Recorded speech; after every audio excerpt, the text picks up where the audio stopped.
100 millones de unidades vendidas. Esa es la cifra estimada del fusil más reconocido del planeta. Pero el origen del AK-47 y el destino final de su creador esconden una realidad que pocos imaginan. Esta es una crónica de ingenio y horror. El relato de una herramienta diseñada para defender y utilizada para masacrar. Una historia que termina de la peor manera posible. Todo comenzó con un joven campesino en la Unión Soviética. Mikhail Timofeyevich Kalashnikov fue el hijo número 17 de una familia de 19 hermanos. Solo 8 llegaron a la edad adulta. La supervivencia era un reto diario. ¿Buscaba Mikhail la guerra? En absoluto. En realidad, solo quería diseñar maquinaria agrícola. Pero el destino fue distinto. En 1930, el régimen lo deportó a Siberia junto a su familia. El frío y el hambre marcaron su carácter. Luego, en 1941, la Segunda Guerra Mundial golpeó a su puerta. Mikhail terminó como comandante de tanque con el rango de sargento mayor. En la batalla de Briansk, un proyectil alemán impactó contra su blindado. El estallido fue brutal. Mikhail sobrevivió, pero quedó gravemente herido. 6 meses de hospital cambiaron el curso de la historia militar. En el video de archivo se observa: soldados en camillas, rostros vendados, ambiente denso. Mientras sanaba, Mikhail escuchaba a sus compañeros. Las quejas eran constantes. Los fusiles soviéticos se atascaban, eran toscos, superados en cada enfrentamiento por la ingeniería alemana. A primera vista, un soldado herido, pero en realidad, un inventor analizando el fracaso de su ejército. Mikhail ya había diseñado pequeñas mejoras para tanques antes de la herida. Los altos mandos notaron su talento mecánico. Le dieron una oportunidad. Su misión era clara: superar a los alemanes en su propio juego. Para entender el éxito de Kalashnikov, hay que mirar el Sturmgewehr 44. El STG-44 fue el primer fusil de asalto eficaz del mundo. Los alemanes habían descubierto algo revolucionario. Entendieron que el combate moderno había cambiado para siempre. Antes de esto, los ejércitos usaban fusiles de largo alcance para 1 kilómetro de distancia. Eran pesados y lentos. Para las distancias cortas usaban subfusiles con balas de pistola. Eran rápidos, pero poco potentes. Había un vacío enorme en medio. Los datos de la guerra eran irrefutables. La mayoría de los tiroteos ocurrían a menos de 300 metros. Disparar balas potentes a esa distancia era un desperdicio de recursos. El retroceso era insoportable. El soldado cargaba poco peso de munición. Era un sistema ineficiente para una guerra total. Se escucha el tableteo de una ametralladora pesada. Los subfusiles servían para limpiar trincheras, pero eran inútiles a 100 metros. Faltaba una pieza en el rompecabezas. La solución fue el cartucho intermedio. Algo más potente que una bala de pistola, pero más ligero que una bala de fusil tradicional. Los alemanes crearon el calibre 7.92 x 33 milímetros. Este concepto permitía algo nuevo: un arma que podía disparar tiro a tiro con precisión o en ráfaga automática. El soldado podía llevar el doble de balas, el equilibrio perfecto entre potencia y peso. Pero esto era solo el principio. Mikhail Kalashnikov tomó esta idea y la llevó al extremo de la simplicidad. No buscaba la perfección alemana. Buscaba que el arma funcionara siempre, incluso sumergida en el lodo. Así nació el proyecto que inundaría el mundo de acero y pólvora. 1944. Ese año nació el rifle STG-44. Fue el primer fusil de asalto real de la historia. Tenía disparos precisos y efectivos, un cargador de 30 proyectiles, ráfagas automáticas controlables. Los soldados cargaban cientos de balas sin agotarse. Pero los alemanes llegaron tarde. El régimen colapsaba en todos los frentes cuando el arma entró en servicio. No hubo impacto en el resultado final. ¿Por qué los soviéticos se fijaron en este fusil? Tenían curiosidad por la potencia del cartucho. Capturaron unidades del STG y empezaron a estudiar su munición. Así nació el calibre 7.62 x 39 milímetros. Pero era tiempo de guerra. Las fábricas debían producir lo que ya funcionaba. No había espacio para nuevos diseños complejos. El proyecto se guardó bajo llave. Mientras tanto, los estadounidenses intentaban algo parecido con la carabina M1. Era una versión reducida del fusil Garand. El intento fracasó. El cartucho no tenía potencia suficiente y el proyecto quedó en el olvido. Los alemanes habían dado en el clavo, y los países que ganaron la guerra lo sabían perfectamente. Por eso decidieron robar cada plano y cada pieza de tecnología. Pero no solo se llevaron metal y papel. En el encuadre se ve la oscuridad de 1946, Operación Oso Aviakim. En plena noche, fuerzas soviéticas asaltaron simultáneamente los hogares de más de 2.000 especialistas alemanes, ingenieros, científicos y técnicos.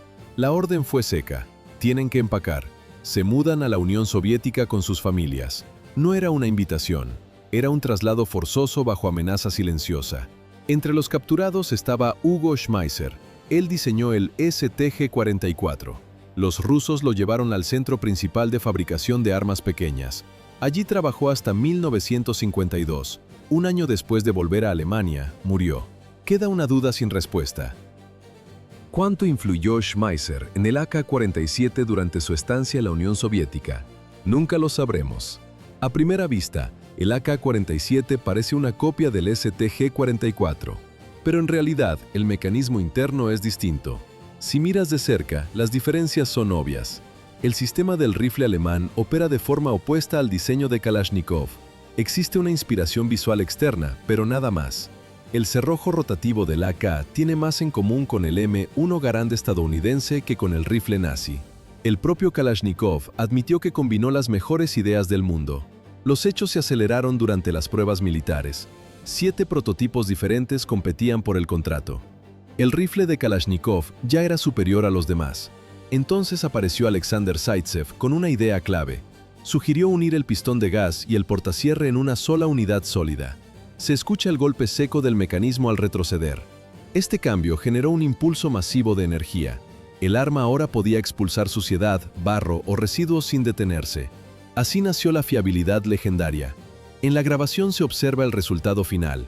Los nuevos prototipos con estas mejoras se convirtieron en el verdadero AK-47. El ejército soviético lo adoptó formalmente en 1948. Su nombre oficial, Avtomat Kalashnikova, o simplemente el AK. Así comenzó la era del arma más fabricada del planeta. 100 millones de unidades producidas. Ese es el impacto del AK-47 en el mundo. Ninguna otra arma en la historia se acerca a esa cifra. ¿Qué hace que este fusil sea tan fiable? La respuesta no está en la precisión, sino en el espacio. En el diseño de armas de precisión, las piezas encajan de forma milimétrica. Mikhail Kalashnikov hizo lo contrario. Diseñó el fusil con tolerancias intencionadamente holgadas. Dejó huecos generosos entre las piezas móviles. En el video se aprecia el movimiento. Las partes internas bailan dentro del receptor. Esto tiene un propósito práctico. Cuando el barro, la arena o los escombros entran en el mecanismo, el arma no se bloquea. La suciedad tiene espacio para moverse sin detener el ciclo de disparo. Se pierde puntería a larga distancia. Pero en un fusil de combate para soldados conscriptos, la fiabilidad es la prioridad absoluta. A primera vista parece un mecanismo tosco, pero en realidad es ingeniería de supervivencia. El secreto reside en su sistema de pistón de gas de carrera larga. Al disparar, los gases calientes de la pólvora viajan por un puerto cerca de la boca del cañón. Entran en un cilindro superior y empujan un pistón conectado directamente al portacerrojo. La carrera de este sistema es un 50% más larga de lo necesario. Se escucha el golpe seco del metal. El sistema tiene tanta fuerza que el arma funciona incluso sin lubricación o llena de hollín. Además, el conjunto móvil tiene 5.5 milímetros de recorrido libre. Esto genera un retardo vital. Permite que la presión de los gases baje a niveles seguros antes de que el cerrojo se abra. El interior del cañón y la recámara están revestidos de cromo. Esto detiene la corrosión y el desgaste extremo. Es un detalle crítico para resistir la munición barata del bloque del este. Un cañón de estos puede disparar 20.000 cartuchos antes de fallar, pero el diseño del proyectil también importa. El cartucho de 7.62 milímetros tiene una forma cónica muy pronunciada. Se diseñó específicamente para facilitar la alimentación y la extracción. Al entrar en la recámara, el contacto con las paredes es mínimo. Esto reduce los atascos de forma drástica. Por esta forma cónica, los cargadores del AK tienen esa curvatura tan distintiva. Los eventos se aceleraron con la llegada del modelo AKM. Los primeros modelos usaban receptores pesados de acero mecanizado. Eran caros y lentos de fabricar, pero los soviéticos perfeccionaron el estampado de chapas de metal. El AKM resultó ser más ligero y mucho más barato. En la grabación se observa. El receptor es una pieza delgada de metal, doblada y remachada. Técnicamente, la mayoría de los fusiles que vemos hoy no son AK-47, sino AKMS. Este modelo introdujo el freno de boca inclinado. Los soldados soviéticos lo llamaban el silbato. El dispositivo expulsa los gases hacia arriba y a la derecha. La cámara registra cómo el arma intenta saltar en esa dirección por el retroceso. El freno de boca compensa ese movimiento y mantiene el cañón bajo control. Esto permitió una producción masiva sin precedentes. Países de todo el mundo fabricaron sus propias versiones, con o sin licencia. El AKM se convirtió en la base de todo el desarrollo posterior. El producto final estaba listo para inundar el planeta. Así comenzó la era del fusil más fabricado de la Tierra. Sin embargo, 30 países, 200 modelos distintos. Así comenzó la oscuridad verdadera. ¿Por qué los soviéticos regalaron la licencia de fabricación? Parecía un acto de generosidad geopolítica, pero era una herramienta estratégica para inundar el Pacto de Varsovia y el Tercer Mundo. La consecuencia fue inmediata: una producción industrial masiva y descontrolada. No solo armaron a sus aliados, los rifles acabaron en manos de organizaciones cuestionables. Vietnam fue la primera gran prueba de fuego. La selva expuso una realidad brutal. Mientras el Vietcong y el Ejército del Norte disparaban fusiles soviéticos y chinos que funcionaban bajo el lodo, los estadounidenses sufrían. El M-16 enfrentaba una crisis de fiabilidad. Se convirtió en un escándalo nacional. El 80% de las tropas reportó fallos de interrupción en los primeros años. En las grabaciones de la época se ve soldados golpeando sus rifles atascados contra los árboles, desesperados por liberar el cerrojo. Muchos murieron intentando limpiar su arma en medio del combate. La situación llegó a un extremo absurdo. Las tropas estadounidenses empezaron a comprar rifles chinos tipo 56 en el mercado negro. Preferían el arma del enemigo a la propia. El M-16 solucionó sus problemas técnicos con el tiempo, pero ya era tarde para miles de soldados. Vietnam cimentó la reputación del Kalashnikov, el rifle que nunca falla. Pero esto era solo el principio. Afganistán mostró el verdadero horror. Aquí ocurrió una de las mayores ironías de la historia militar. Estados Unidos se convirtió en uno de los mayores compradores de rifles Kalashnikov. Operación Ciclón fue la misión encubierta más larga y costosa de la CIA. El presupuesto escaló dramáticamente. Terminó alcanzando los $630 millones. El objetivo era simple: armar a los muyahidines para matar soviéticos. Pero había un problema técnico. Enviar rifles M-16 sería una prueba obvia de la implicación americana. La CIA optó por el camuflaje. Compraron variantes de AK en China, Egipto y Turquía. Llenaron los almacenes afganos con tecnología soviética pagada con dólares americanos. A primera vista, una estrategia brillante de negación plausible, pero en realidad fue la semilla de un desastre futuro. Las armas no desaparecen cuando termina la guerra. Los soviéticos se retiraron, pero Afganistán quedó convertido en una sociedad militarizada hasta los dientes. Las facciones muyahidines se fragmentaron. De ese caos surgió el Talibán, y estaban armados con el mismo material que la CIA les había entregado años atrás. Cuando Estados Unidos regresó en 2001, sus soldados recibieron fuego de las mismas armas que sus impuestos habían comprado. Luego vino el colapso de 1991. La caída de la Unión Soviética abrió las compuertas del infierno. Los almacenes de las antiguas repúblicas quedaron sin vigilancia.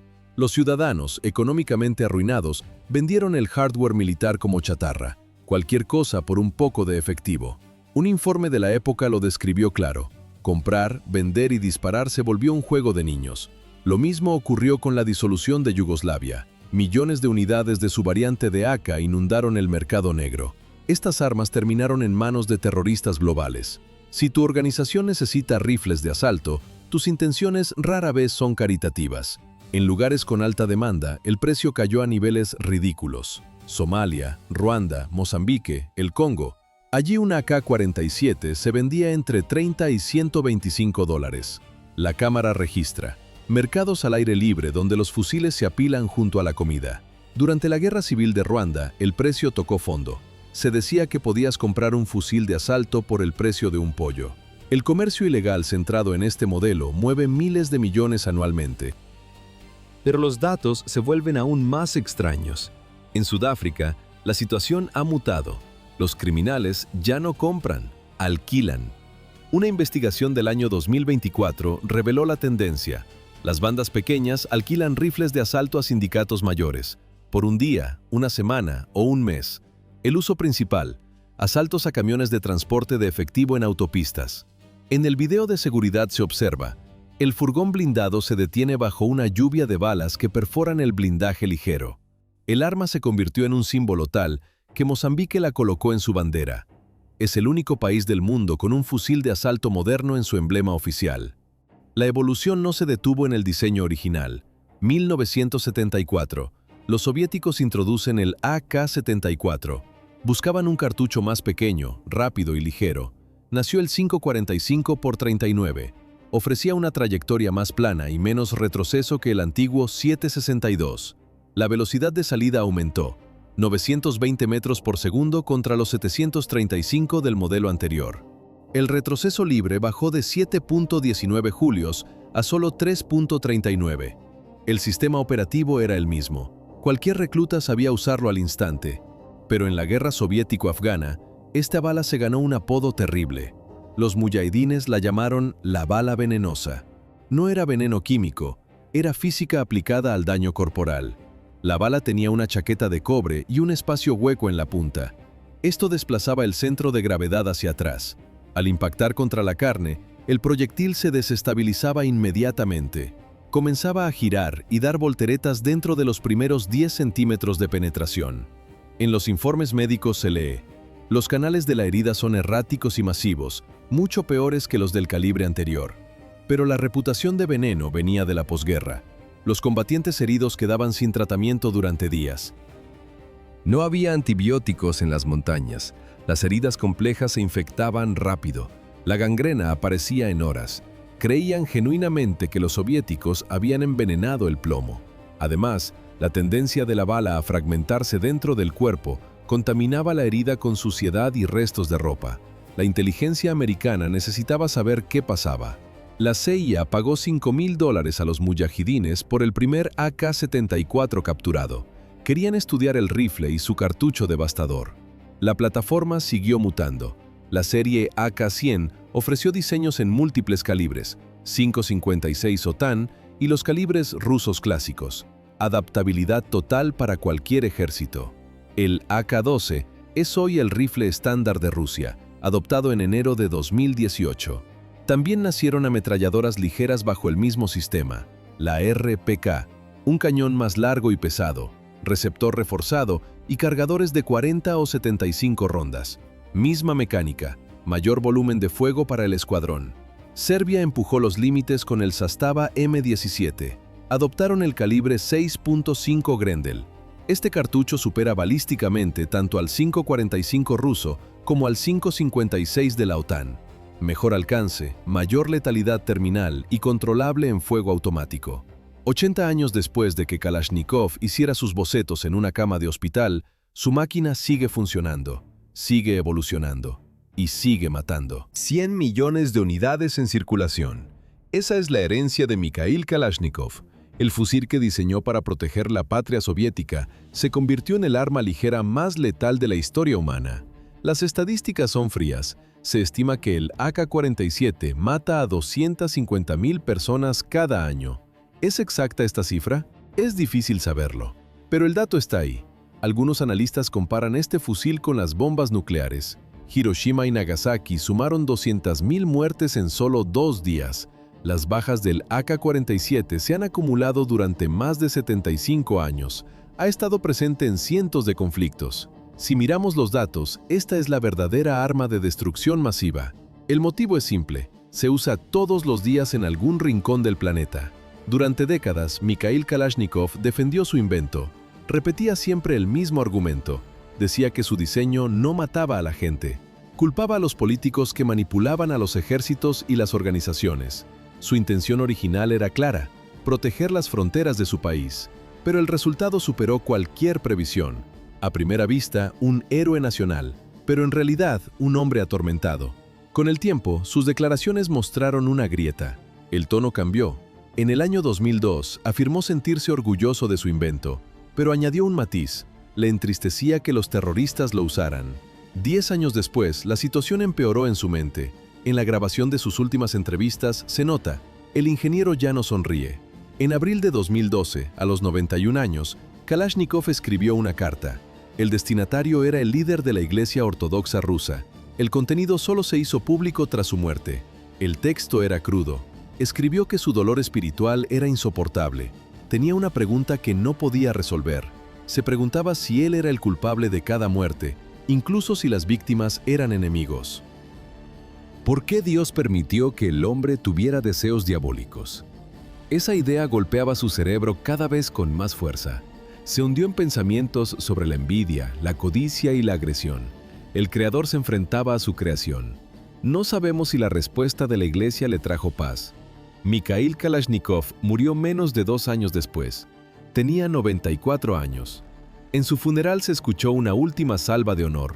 Los soldados dispararon al aire con fusiles AK-47. Así terminó una era.